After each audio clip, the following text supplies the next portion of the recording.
Hey everyone, welcome back to the channel. Today we're going to be talking about self-care for Therians. In this video we're going to be talking about self-care specifically for wolf Therians. However, in the future this is going to be a series. So if you have any tips for self-care for people with other stereotypes such as foxes, dogs, cats, anything like that, leave it in the comments below.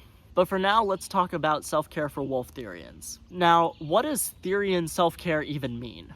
To me, Therian self-care means any activity that you can do which will help connect you to your stereotype and your therianthropy, ease species dysphoria, or a combination of both. So my first and number one tip for you guys, obviously, spend time outside. If you're lucky enough to have a nice private area in the woods that's easily accessible to you, you can claim that as your territory. But if not, that's also okay. You can go to a local park or your backyard or just anywhere outside.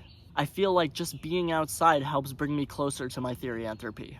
More specifically for wolf Therians, try to spend time outside during dawn and dusk. Wolves are crepuscular animals. They're most active during the twilight hours of dawn and dusk. Go outside, go walk around before sunrise and right after sunset.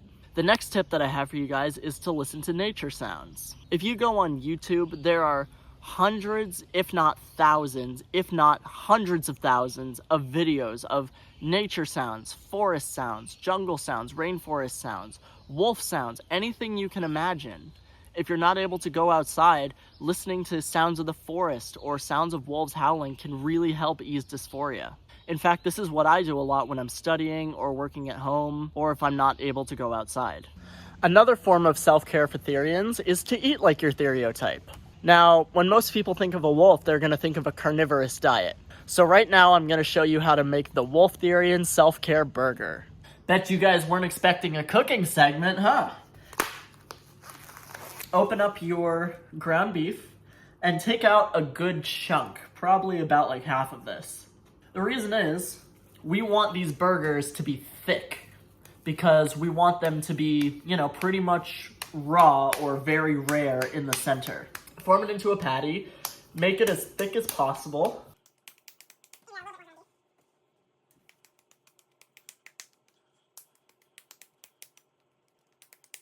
All right, so now that we've got our patty, as you can see, it is quite thick and quite large. That's exactly what you want. Get that on a plate. Next comes a very important step, which is seasoning. I see so many people try to make burgers and they don't season it at all. Be quite generous with the salt because this is going to make it very juicy. And always remember to season both sides. Pepper for more flavor. So now that we've seasoned the burger, let's take this outside to the grill. It's always best to use a grill rather than searing it on the stove. Just gives it a better flavor.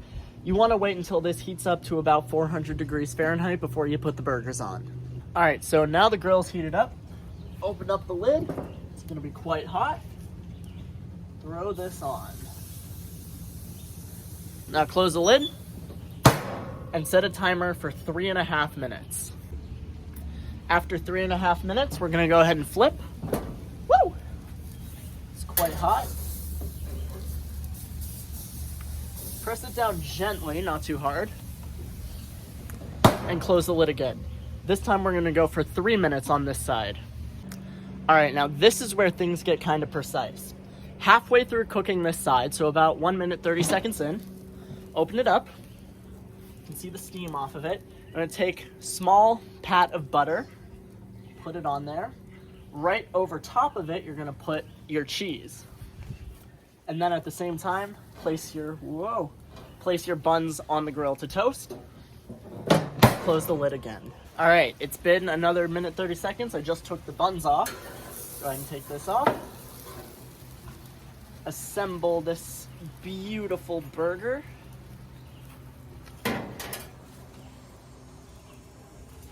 And then remember, for safety reasons, always kill the heat as soon as you take it off. And I like to turn off the propane right here too, just so I don't forget.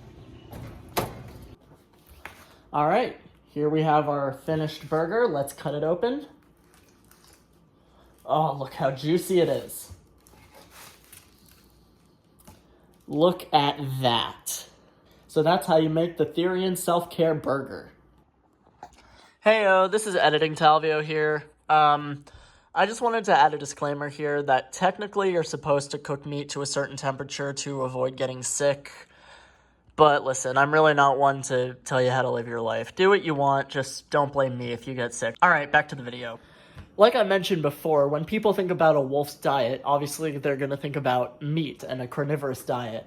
But that's not the full story. Some studies have shown that fruit such as berries can make up a significant portion of a wolf's diet. So another thing you can do is to eat fruit, such as berries. Blueberries in particular can make up a significant part of a wolf's diet. But then you can also add whatever you like. For example, I like blackberries. I like to add some grapes as well. And then we're also going to cut up some strawberries to add to this as well. Again, all of this is down to personal preference, so you can add whatever you want. There you go, fruit for Therian self-care. The last tip that I have for you guys, just go out and howl.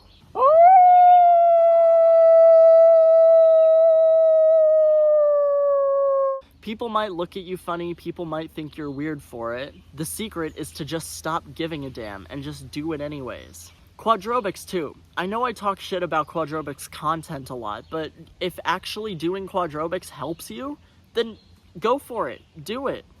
And of course, wearing gear is another good way to ease dysphoria.